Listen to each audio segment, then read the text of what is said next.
Boa noite a todos.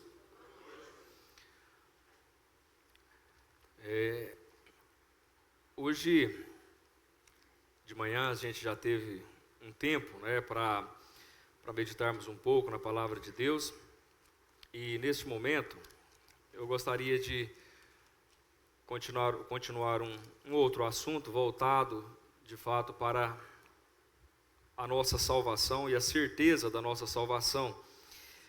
Antes de começar propriamente a mensagem, uma das coisas que mais me preocupa como liderança de uma igreja também ali de Ituiutaba é o fato de nós termos no nosso meio pessoas que há muito tempo têm contato com a palavra de Deus, às vezes têm já apresentado a sua confissão de fé, mas ainda vivem de uma maneira tão diferente, tão errada a respeito daquilo que nós cremos, da palavra de Deus, que é a transformação que ocorre na vida de todo aquele que crê no Senhor Jesus como seu Salvador. E isso nos preocupa pelo fato de que muitos estão sendo enganados pelo estilo de vida, ou achando que o simples fato de ter um dia confiado ou acreditado em Jesus Cristo lhe deu ou lhe dá a garantia, a certeza da sua salvação eterna.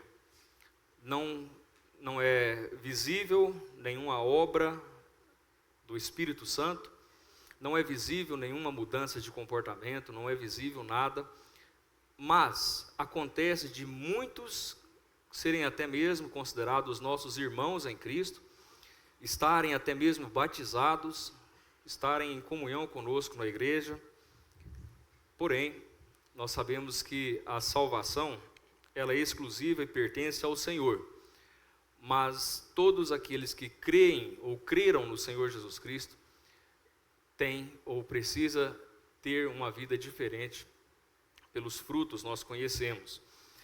Apenas uma história antes de começarmos a leitura em Mateus capítulo 12, versículos 43 até o versículo 45. Mas há algum tempo atrás, e vou dizer aqui apenas para esclarecer, quem não me conhece, eu sou advogado também, e em uma situação, provavelmente uns 7 anos atrás, eu conheci um senhor ali em Ituiutaba, e ele era obviamente não vou dizer nome aqui, porque talvez seja conhecido de alguém, mas não é isso que eu quero, não estou falando mal dele, mas uma realidade que acontece em comparação com aquilo que nós vemos sobre acharmos que nós somos diferentes, nós somos transformados. O que aconteceu com esse senhor? Ele tinha propriedades aqui na região de Piaçu, e ele vendeu a propriedade e trocou a propriedade com uma outra pessoa lá no estado do Pará. As terras dele, que era pouca coisa, em torno de quase 20 alqueires, se transformou em mais de 100 alqueires lá no estado do Pará. E aparentemente foi uma negociação vantajosa.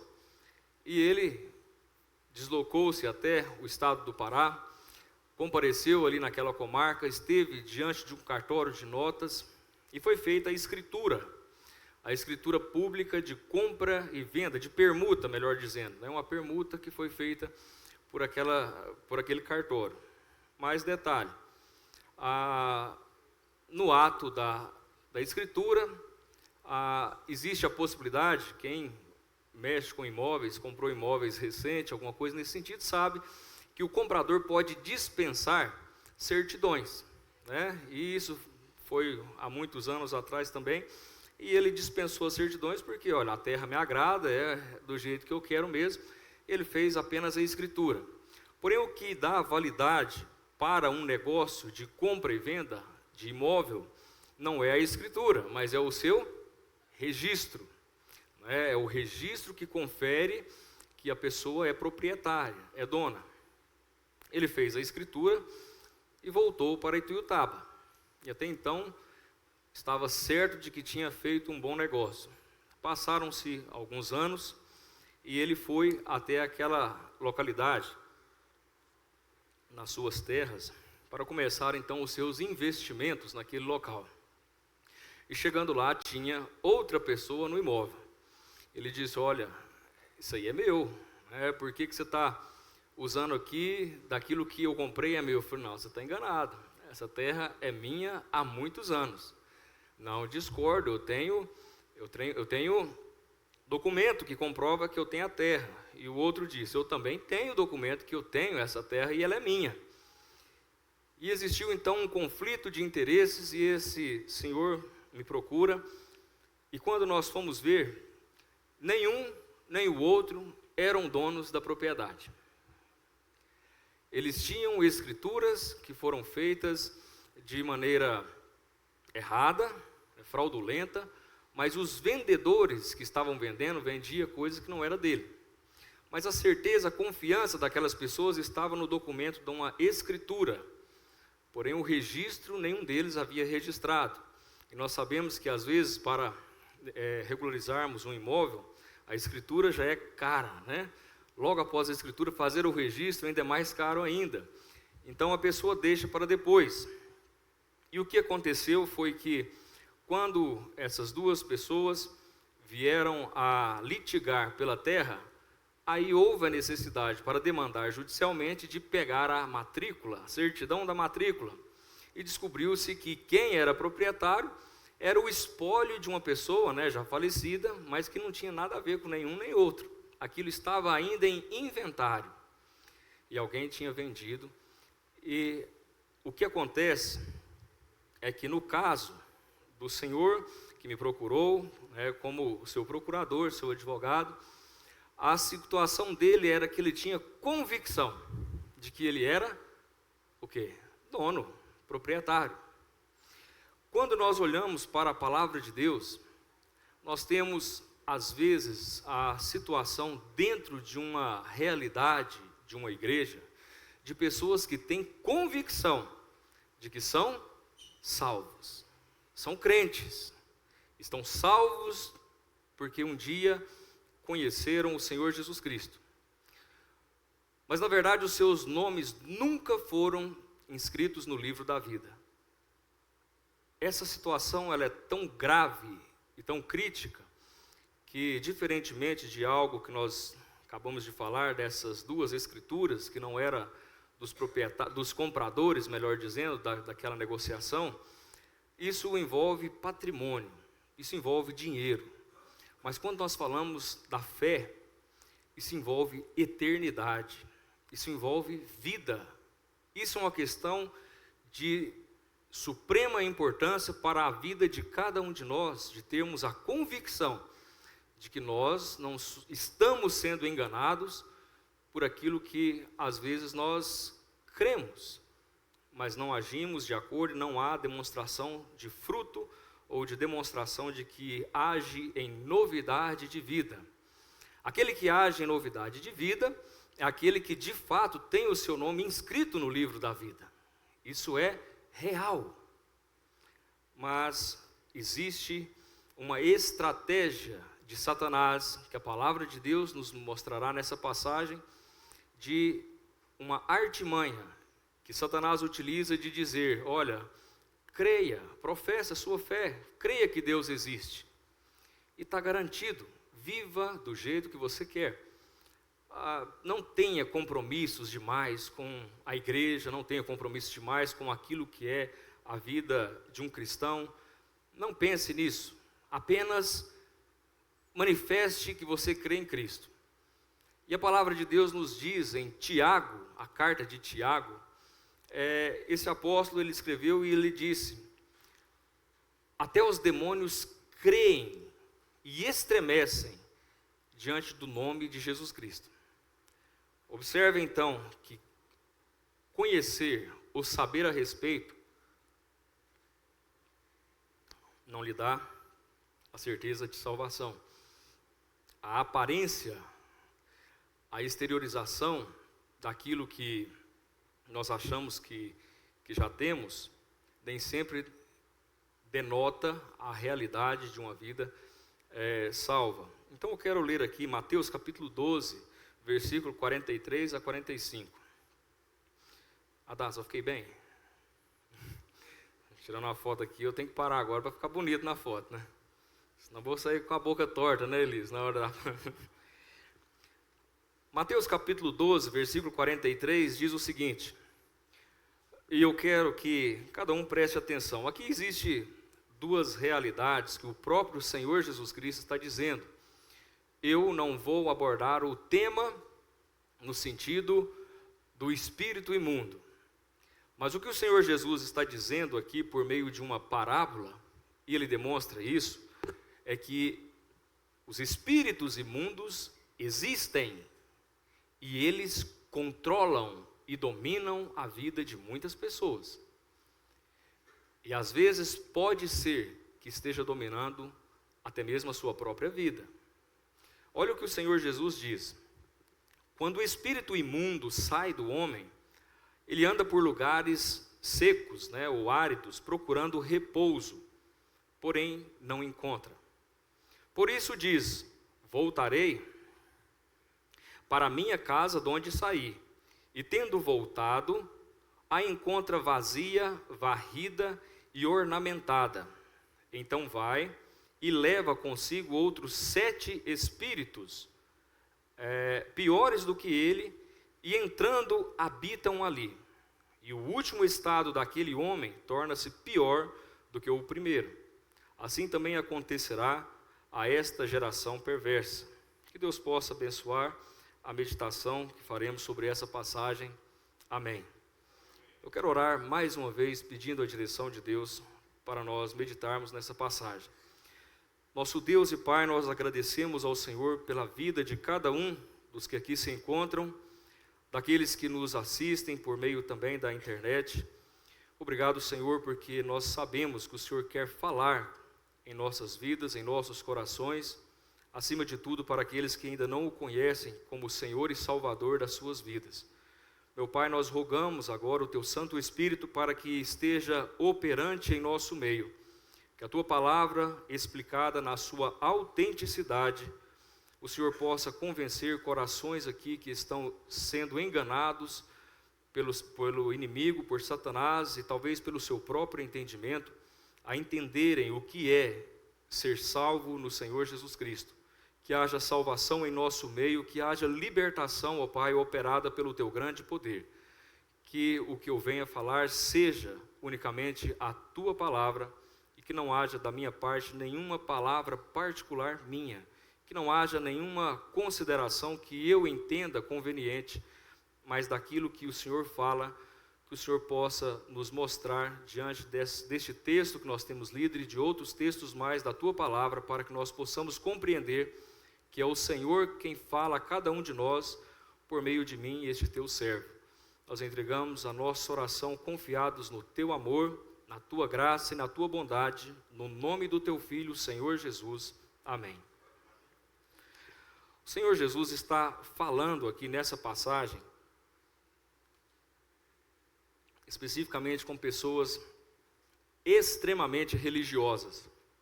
Não eram pessoas que não conheciam a palavra de Deus. Ele estava falando com escribas e fariseus, os mestres da lei, aqueles que conheciam todo o Antigo Testamento, aqueles que conheciam todas as leis de Moisés, aqueles que copiosamente obedeciam aos mandamentos, ou queria obedecer especificamente aos mandamentos. E quando Jesus chega e começa a expulsar demônios de pessoas que estavam endemoniadas, como era o caso de um mudo que nunca havia pronunciado uma palavra e de repente o Senhor o cura, e aquilo ali faz com que esses escribas e fariseus comecem a questionar qual era a autoridade de Jesus Cristo. E alguns disseram, olha, ele expulsa demônios em nome de Beelzebu, o maioral dos demônios, e ele faz e opera esses milagres no nome dele, ou ele faz no espírito desse espírito, podemos dizer, de Satanás.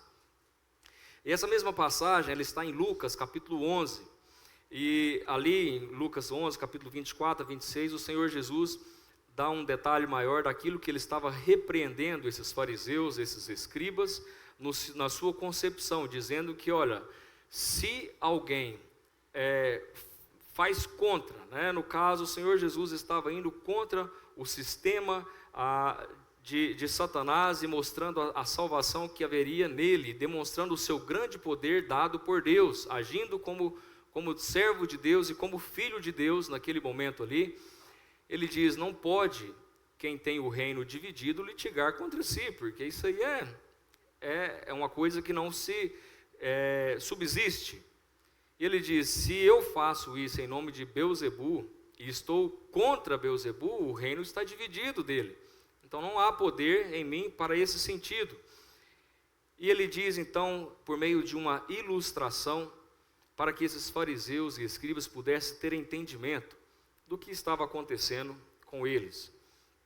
Aqui diz o texto que quando o espírito imundo sai de um homem, anda por lugares áridos, procurando repouso, porém não encontra. A realidade de que Satanás, por meio dos seus demônios, eles dominam ou têm poder sobre determinadas pessoas, isso é algo inegável, tanto na palavra de Deus, quanto por qualquer tipo de conhecimento que nós temos. E nessa passagem aqui nós vemos que Satanás, né, ou vamos dizer o espírito imundo, né, um espírito demoníaco, ele foi retirado de um homem. Esse homem então foi liberto de um espírito imundo. Quando esse homem foi liberto desse espírito imundo, o que o texto diz é que o espírito que estava nesse homem ficou agora desalojado, não tinha mais a sua casa. O espírito carecia de um corpo, e ele começa então a vagar, e ele vaga por lugares áridos, por lugares desertos, procurando repouso, mas não encontra ninguém em quem ele possa entrar. E o texto diz que esse espírito imundo, quando ele caminha por esses lugares áridos, secos, por pessoas que teria possibilidade de abrigá-lo em suas vidas, não encontra, esse mesmo espírito volta e questiona, né, e indaga em si mesmo. Ele diz, por isso diz, eu voltarei para a minha casa. Qual era a casa que esse espírito imundo estava aqui pensando? É uma casa, edifício de paredes e tudo mais? A casa é o coração, o corpo de uma pessoa, daquela pessoa que já tinha sido liberta desse espírito imundo. E quando esse espírito volta, ele encontra aquela pessoa de uma maneira totalmente transformada. Enquanto esse espírito imundo estava nessa pessoa, a vida dessa pessoa era de uma completa submissão àquilo que o inimigo conduzia ele. Pecado, sujeira, um sentimento de peso, uma imundícia que ele estava envolvido, toda sorte de pecados, toda sorte de coisas erradas e ruins. Mas como ele saiu, esse corpo agora, esse coração, ele estava de uma maneira totalmente transformada. E essa transformação aqui, a palavra de Deus nos diz que esse espírito voltando, ele encontra agora a casa vazia, mas ela está limpa, porque ela foi varrida, e ela está ornamentada, toda organizada, toda arrumada, né? Podemos dizer assim. E o que o espírito faz, então, esse espírito imundo, ele diz aqui no versículo 45, então vai e leva consigo outros 7 espíritos. E esse número 7, ele significa, sempre nas escrituras, a perfeição ou a completude de uma coisa. Quando está dizendo aqui, ele leva consigo 7 espíritos, quer dizer que ele leva agora o que pode de coisas ruins, de completude para abrigar naquela casa. E esses espíritos são piores do que aquele que anteriormente estava no coração daquela pessoa. E entrando ali, habitam naquela casa.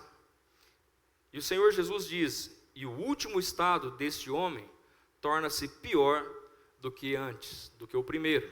Porque agora não é mais um espírito imundo, mas são 8. 1 mais 7. E agora a situação desse homem é muito pior. E talvez você pode pensar assim, mas espera aí, algo de errado não está certo, né? Alguma coisa está errada aqui. Se esse espírito saiu desse homem, e agora ele pode voltar na vida de um outro, na mesma pessoa? E o que o Senhor Jesus estava dizendo aqui é justamente fazer com que esses fariseus e escribas pudessem ter essa indagação na sua mente, na sua consciência, para pensarem: será que é possível isso? O que Jesus está querendo dizer com isso? E o que o Senhor Jesus está dizendo está bem claro, que esses religiosos, ainda que devotos, ainda que pessoas compromissadas com a religião, eles tinham uma aparência e foram, na verdade, até mesmo transformados.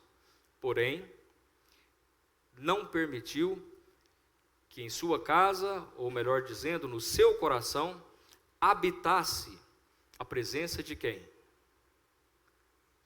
De Jesus Cristo. Observem que a casa está limpa, ornamentada, varrida e organizada, mas não tem morador. E por não ter morador, esse espírito imundo volta e acha ela do jeito que ele precisa. Ótima para fazer a sua hospedagem duradoura e ainda trazer mais outros para abrigar naquela casa que não tem dono. E essa é a grande diferença que o Senhor Jesus está dizendo. Muitas vezes, dentro de um contexto de uma localidade, existem pessoas que já foram transformadas e abandonaram vícios que levavam a uma sequência de quedas, a uma sequência de uma vida de sofrimento, de tristeza. Alguns conseguiram abandonar o vício do alcoolismo, o vício do cigarro, o vício em pornografia e tantos outros vícios. Às vezes, essas outras pessoas conseguiram melhorar até mesmo o seu temperamento. Isso aparenta ser um domínio próprio, que é um dos frutos do Espírito Santo. Às vezes, pessoas há no nosso meio que frequentam os cultos, que estão nas reuniões quando são marcadas. Elas trocaram de amizades daquelas pessoas que levavam eles para o mau caminho, para viver com pessoas que andam em correção de atitude. Elas, até mesmo pode ser o caso de ter ajustado o casamento. Elas foram transformadas. Ocorre, porém, que a sua casa está vazia. Ela não tem dono. Houve uma transformação, mas essa transformação não fez com que o Espírito Santo abrigasse e habitasse nessa pessoa. Observe que a palavra de Deus nos diz que todo aquele que crê no Senhor Jesus Cristo é salvo, aquele que confessa os seus pecados é salvo. E essa salvação, uma vez sendo verdadeira e autêntica, o que o Senhor faz com aqueles que são salvos? Ele sela, ou seja, ele marca, né? Há uma expressão melhor para selar, para representar para nós, nada mais é do que quando nós compramos um gado, né? Compramos vacas, bezerros, novilhas, e garrotes, e bois e tudo mais. O que é preciso nós fazer, além de registrar isso lá no IMA, né? Nós precisamos ter o quê? A nossa marca. Essa marca é o selo, é a comprovação de que aquilo ali tem proprietário. O selo do Espírito Santo demonstra que nós estamos agora habitados pelo Espírito Santo. E esse Espírito faz em nós uma novidade de vida.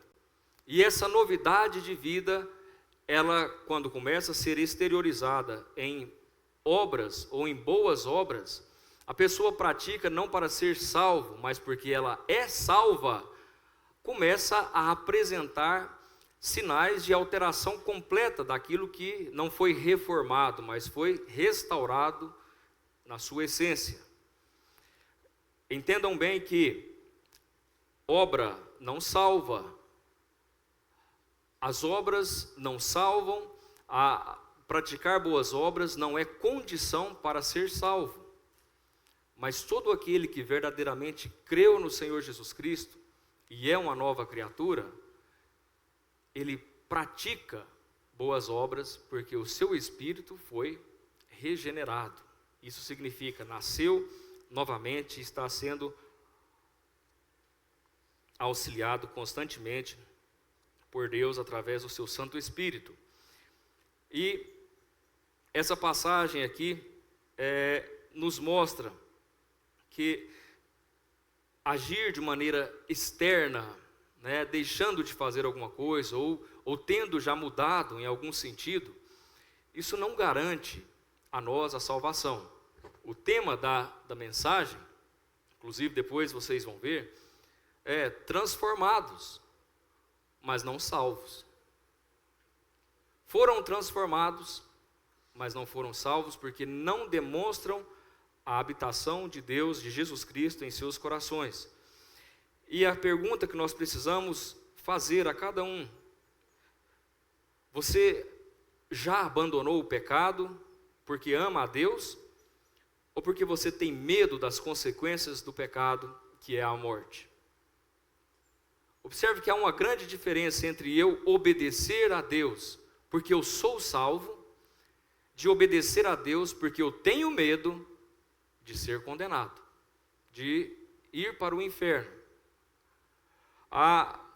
Você deixou certos hábitos porque Cristo é seu Senhor, ou porque estava prejudicando a sua reputação?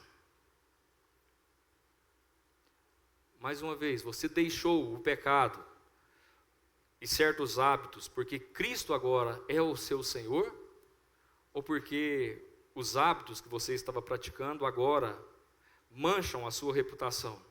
Você frequenta a igreja por transformação ou por tradição?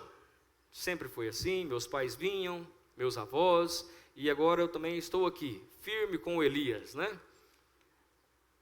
Como se isso fosse uma sequência hereditária lógica que conferisse salvação para quem vem aos cultos e frequentam a igreja. Talvez você possa até dizer: eu mudei muito, eu era muito pior. Mas a pergunta não é se você mudou, a pergunta é: Cristo realmente te salvou?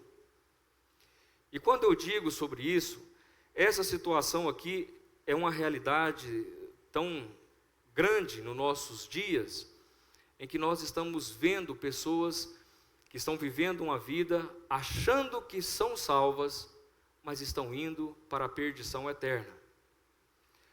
Não é somente essa passagem bíblica aqui, mas o Senhor Jesus diz, ainda no Evangelho de Mateus, que chegará um dia em que Ele, julgando o mundo, alguns chegarão diante dele e dirão: Senhor, Senhor, em teu nome não expulsamos demônios? Nós não fizemos grandes milagres? Nós não fizemos tantas coisas no teu nome? Como que o Senhor não me conhece? Como que o Senhor não sabe quem eu sou? E talvez seja essa a realidade de muitos que aqui se encontram até nesse momento presente. Vivem uma vida sem convicção de que são salvos.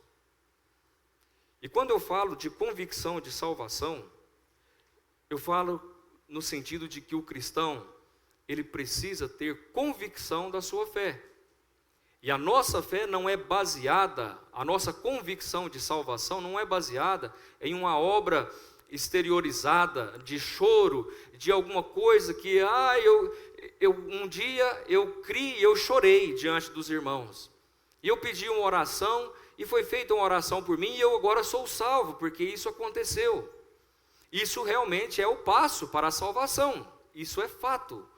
Mas a questão é, houve mudança, houve rendição verdadeira da sua vida, ou simplesmente foi emocional e da boca para fora?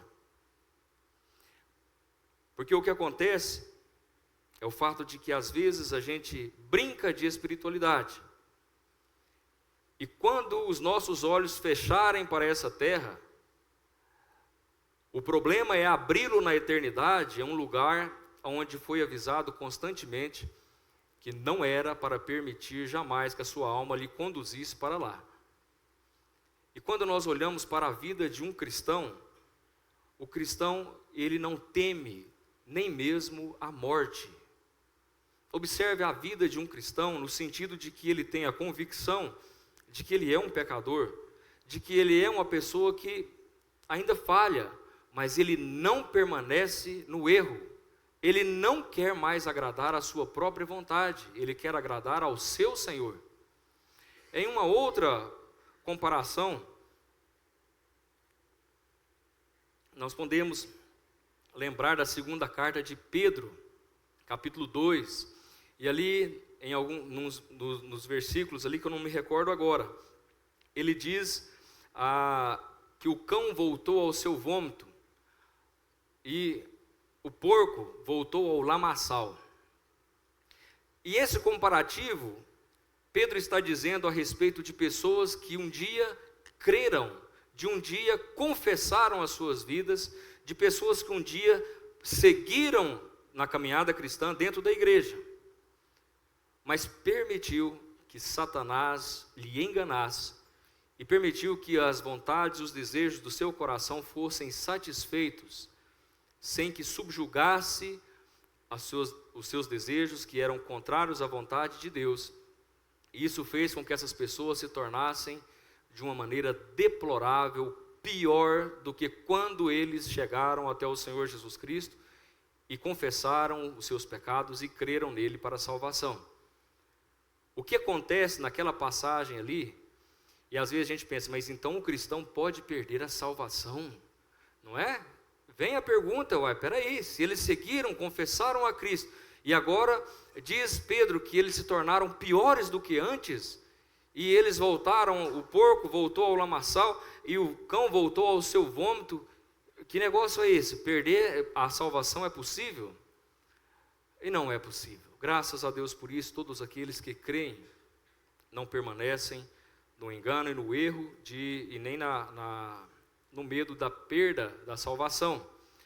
Mas observe que ali é usado dois animais bem claros daquilo que eles são, né?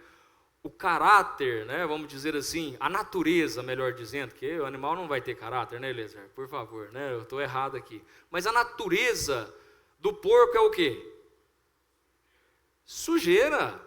Não dá para criar porco limpinho, né, dentro de casa. Aquilo é porco, né? O porco é porco. A natureza dele é chafurdar na lama, naquilo que é impuro. Para os judeus também, o cão não é nenhum animal limpo, e o tal do cachorro é porco, né? Eu tenho uma Golden, uma cachorra, aquela Golden Retriever, que tem hora que dá vergonha, né? Mas o tal do vomitar e comer para trás é natural para eles, né? Faz cada coisa que a gente morre de nojo. Mas essa é a natureza desses animais que são considerados impuros. Mas agora olhem para o animal que o cristão é comparado. Qual é o animal que o cristão é comparado nas Escrituras? A ovelha. Agora, quem conhece de ovelha, quem já teve ovelha, talvez nas suas propriedades rurais, alguma coisa nesse sentido, sabem do que é o que a ovelha faz. Ela não consegue ficar o quê? Suja. Ela tem repulsa de permitir que a sua lã fique imunda. Ela quer ficar sempre limpa. O cristão autêntico não quer dizer que ele não se suje, que ele não tropece na sua caminhada cristã, mas permanecer na imundícia é incompatível com o caráter de um verdadeiro cristão. E quando nós olhamos para essa situação de, às vezes, transformados, mas não regenerados, essa é a realidade que nós precisamos entender para cada um de nós aqui, no sentido de que servir a Cristo, ou ser de Cristo, para a salvação e a garantia da salvação, demanda da nossa parte o reconhecimento e a rendição de que é um pecador. E essa condição de pecador, a palavra de Deus nos diz em Romanos capítulo 10, e hoje nós temos falado sobre isso na parte da manhã, mas Romanos capítulo 10, versículo 9 e 10, nos mostra a forma ou o jeito que é de crer no Senhor Jesus Cristo de maneira autêntica para a salvação. E diz aqui, o apóstolo Paulo, dizendo em Romanos capítulo 10, versículo 9, diz: se com a tua boca confessares Jesus como Senhor, e em teu coração creres que Deus o ressuscitou dentre os mortos, serás salvo. Pois com o coração se crê para a justiça, e com a boca se confessa a respeito da salvação. Essa é a sequência lógica de uma pessoa que agora ele se entrega ao Senhor Jesus Cristo. Ele permite que a sua vida seja habitada pelo Espírito Santo. Uma vez habitada pelo Espírito Santo, essa obra da regeneração é feita por Deus. É o Espírito Santo quem faz em nós. Quando a palavra de Deus nos declara por meio dos evangelhos que o ouvinte ele precisa vir até Cristo da maneira que ele se encontra, da maneira que ele está, no tempo que se chama hoje, na oportunidade que se chama agora. Quer dizer o sentido de que quando nós chegamos diante de Deus e ouvimos e entendemos que aquela mensagem é Deus falando conosco, eu não posso permitir que eu saia de uma reunião como essa para tentar organizar a minha vida e depois voltar aqui em sequência. Não, o Senhor não exige isso. O Senhor nos quer da maneira que nós nos encontramos, e Ele diz: venha como estás. Mas o que é exigido daquelas pessoas que ouvem a respeito do Evangelho? Confessar com a boca que Jesus Cristo é Senhor. Confessar com a boca os seus pecados. Senhor, até hoje eu tenho vivido uma vida errante, uma vida que não agrada ao Senhor, uma vida que não me permite ter paz no meu coração, uma vida que eu não encontro alegria por mais coisas que eu tenha já alcançado, de dinheiro, de família, de bens, de tantas outras coisas que eu um dia almejava possuir. Mas, Senhor, eu não tenho alegria, porque eu não tenho o Senhor na minha casa, no meu coração. E quando nós fazemos isso, esse é o mandamento. E aí vem a promessa da parte de Deus. Deus coloca em nós o que dele em nossos corações? O seu Espírito Santo. Esse Espírito faz com que aquilo que antes agradava a nossa vida, aquilo que era amizade impura, que somente nos levava para beber mais, para fumar, para fazer tantas outras coisas erradas, né, agora perca o interesse por aquilo. Porque o Espírito Santo está nos mudando e moldando conforme a vontade de Deus. E a palavra de Deus nos diz que quando nós confessamos e cremos com o nosso coração do que Cristo fez por nós na cruz do Calvário, nós nos tornamos salvos. Essa é a promessa. Não existe uma condição a mais. A condição que nós precisamos averiguar em nossa vida é: se um dia eu já confessei Jesus como Senhor, como que eu estou vivendo a minha vida até hoje? Será que não é hora de eu colocar a minha casa em ordem? Será que não é hora de afastar aquilo que está me prejudicando a minha caminhada, para me impedindo de ter a vida eterna em Cristo Jesus? E é isso que o texto está nos dizendo quando nós temos lido aqui em Mateus capítulo 12. Nós precisamos de fato pedir a Deus para limpar os nossos corações por meio da fé e da confissão dos nossos pecados. Mas não somente isso: Senhor, faça em meu coração a tua morada, faça em mim a tua vontade. E fazer a vontade de Deus em nossas vidas, meus amados amigos e irmãos, é o quê? O que agrada ao meu Deus? É eu praticar isso, ser desonesto e obter o lucro que eu desejo? Ou é eu me consagrar ao Senhor e dizer: Senhor, o que é meu, o Senhor me dará, mas eu não vou agir conforme a minha vontade, nem a minha carne. O Senhor se torna o Senhor da minha vida. O Senhor me conduz aonde eu preciso ir, o que eu preciso falar, como eu preciso me comportar. Essa é uma vida que agrada a Deus. Essa é uma certeza daquilo que nós vemos, de que uma nova criatura age conforme o seu Criador, o seu Salvador. E quando nós pensamos nisso, o que eu quero reforçar a cada um que aqui se encontra: a sua vida, os seus pecados, aquilo que você tem vivido errante até hoje, não impede que você receba o perdão de Cristo, porque até hoje ele ainda se encontra acessível a todo aquele que nele crê e confessa os seus pecados.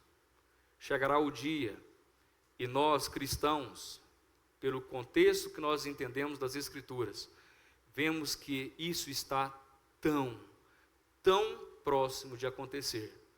Chegará o dia em que a igreja não estará aqui, e a sua salvação pode ter passado a oportunidade. Chegará o dia em que talvez a sua vida está na iminência de ser perdida, e você não tomou a decisão mais importante da sua vida, de que é reconhecer o seu estado de pecado e pedir: Senhor, governe a minha vida e dá a paz ao meu coração, que só o Senhor pode me conceder. A vida de um cristão, ela não é mil maravilhas. Nós não deixamos de ter problemas, nós não deixamos de ainda tropeçar em alguns erros, nós não deixamos de passar por dificuldades severas na nossa caminhada cristã, ou até mesmo os nossos recursos. Não é isso. Mas sabe o que é passar por dificuldades e adversidades, e dentro do seu coração ter aquela paz que lhe diz, o Senhor está comigo, eu vou superar isso, eu vou passar por essa tragédia que está acontecendo, o Senhor vai me honrar. Essa é uma promessa, isso é o que o cristão experimenta na sua vida, a paz de espírito que o mundo não tem.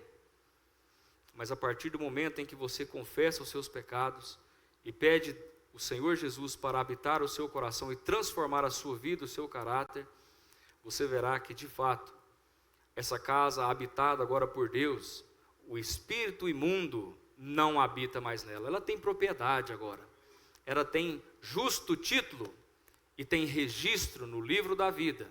Você não é confundido mais.